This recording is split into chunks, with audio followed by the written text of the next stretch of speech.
Bonjour à tous et bienvenue dans cette nouvelle vidéo de ma série en dropshipping où je commence de zéro.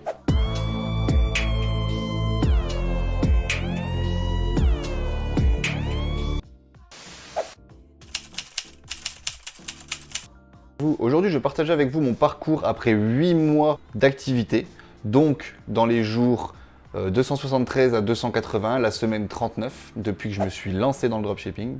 D'ailleurs, j'ai tout répertorié sur cette chaîne depuis l'épisode 1.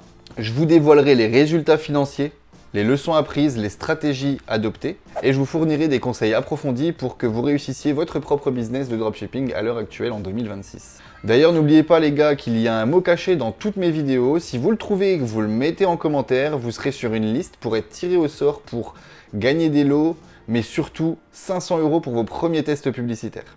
Alors, il y a 8 mois, je me suis lancé dans le dropshipping, qu'une expérience au préalable. Les 3 premiers mois ont été clairement concentrés à l'apprentissage de ce nouveau business, aux essais, aux erreurs, et j'ai testé différentes niches aussi, produits et stratégies marketing, pour comprendre clairement tout ce qui fonctionnait autour de cet écosystème qu'est le dropshipping. À partir du 4e mois, j'ai commencé à structurer mon activité de manière beaucoup plus professionnelle en appliquant les connaissances que j'avais acquises durant ces derniers mois. Actuellement, après ces 8 mois en dropshipping, j'ai généré un chiffre d'affaires cumulé de plus de 80 000 € sur toutes mes boutiques. Et il est important de comprendre que la majorité de ce chiffre d'affaires a été généré durant les 5 derniers mois. Les 3 premiers mois, j'étais vraiment dans l'apprentissage, j'étais en train de naviguer un petit peu dans tout ça et j'ai pas réussi à faire grand chose, mais j'y arrive réellement depuis 5 mois.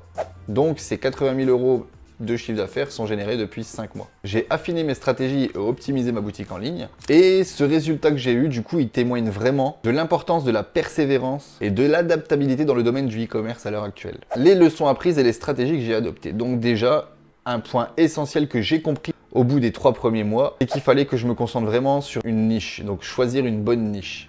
Donc ça permet de cibler plus efficacement une audience précise et se démarquer aussi de la concurrence. J'ai sélectionné des produits à forte tendance, pas des produits winners, mais des produits rentables sur le long terme, qui ont déjà fait leurs preuves, qui se vendent actuellement, qui a une concurrence, mais pas une concurrence trop accrue. J'ai essayé d'attirer et de fidéliser un maximum de clients sur mes boutiques. J'ai collaboré avec des fournisseurs fiables, de confiance, qui garantissent la qualité des produits et des livraisons rapides, et du coup par la même occasion de la satisfaction des clients. Et j'ai optimisé ma boutique en ligne constamment. J'ai essayé d'offrir une expérience utilisateur fluide, agréable pour le prospect. Ça, c'est vraiment crucial pour réussir justement à transformer ce prospect en client. J'ai utilisé des stratégies marketing que j'ai pu apprendre dans des formations. Donc sur les réseaux sociaux, j'ai aussi essayé de collaborer avec des influenceurs. J'ai essayé du TikTok organique, Instagram, etc. Et bien sûr, j'ai pendant tout ce temps analysé mes performances. Donc j'ai suivi régulièrement les indicateurs clés performance, donc les KPI de ma boutique en ligne, pour ajuster ma stratégie en fonction des résultats que j'avais.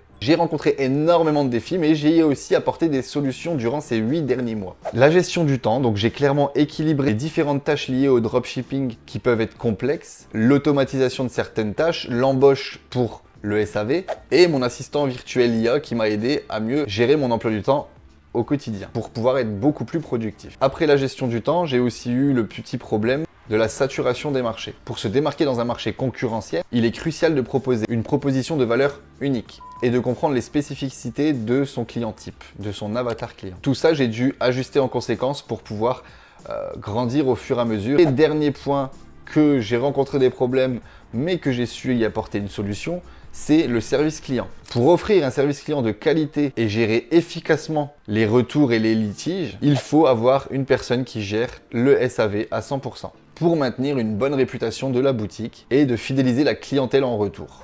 Un client qui n'a pas été content pour quelque chose, si vous gérez bien votre SAV, il rachètera quand même chez vous. Donc des petits conseils approfondis pour les débutants. Je vous conseille d'être engagé totalement, en immersion totale lorsque vous débutez en dropshipping. Ça nécessite un investissement en temps considérable. Et bien sûr en énergie pour pouvoir réussir à faire quelque chose dans ce business. Je vous conseille d'avoir une vision à long terme, sinon vous n'irez pas très loin non plus. Construire une entreprise durable demande du temps.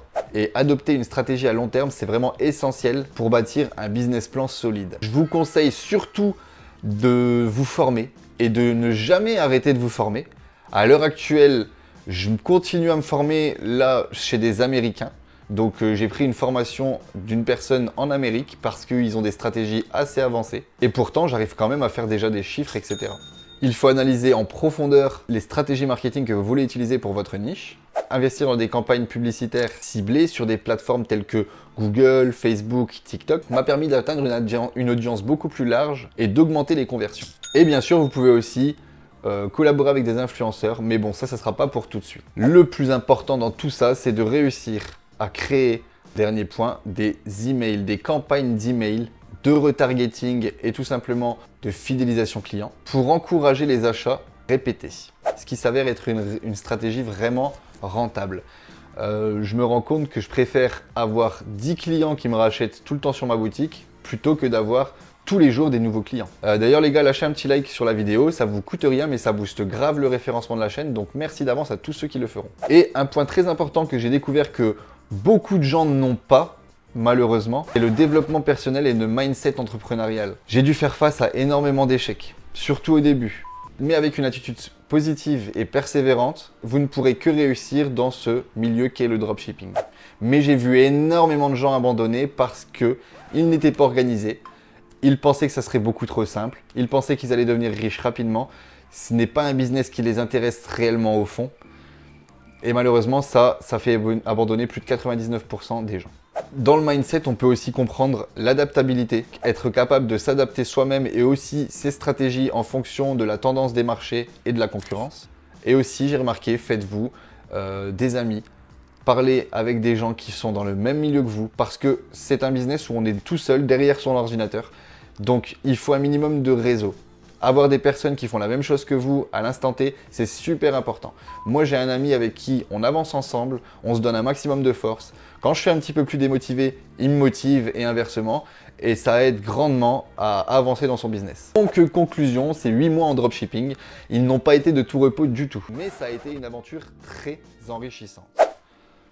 Elle a été jalonnée de défis, de succès et en partant de zéro, j'ai pu atteindre des résultats concrets grâce à une stratégie élaborée et une évolution constante. Et surtout, une adaptation constante. Donc, vous, quel a été votre plus grand défi en dropshipping jusqu'à présent? Partagez votre expérience en commentaire, j'aimerais bien lire tous vos retours et j'y répondrai aussi. N'hésitez pas à vous abonner, activer la cloche pour ne rien manquer des prochaines vidéos. D'ailleurs, dimanche prochain, j'en ressors une autre qui portera sur le sujet des 5 plus grosses erreurs qui te font échouer à l'heure actuelle en dropshipping. Si tu n'y arrives toujours pas à l'heure actuelle en dropshipping, c'est peut-être que tu fais l'une de ces erreurs. Donc je t'invite à regarder cette chaîne pour pouvoir avancer avec moi. N'hésitez pas non plus à vous abonner à mon Instagram, là où on peut échanger un maximum en DM et se donner de la force. D'ailleurs, si toi tu n'y arrives toujours pas à l'heure actuelle et que tu veux passer vraiment à l'action, j'ai créé ma formation condensée, sans blabla, une vingtaine d'heures de vidéos qui vont droit au but pour faire tes premières ventes. Après cette formation, tu sauras comment faire tes premières ventes en dropshipping. Je suis en train de bosser sur une deuxième formation beaucoup plus complète. Celle-ci, elle n'est pas encore finie, mais malheureusement, elle sera beaucoup plus chère. La formation que j'ai actuellement en description, elle est abordable, rapide, concise, elle ne te fera pas perdre de temps et au moins tu sauras à quoi t'attendre avec le dropshipping. Donc, c'était tout pour moi cette semaine. Je vous dis à la semaine prochaine les gars. Ciao, ciao!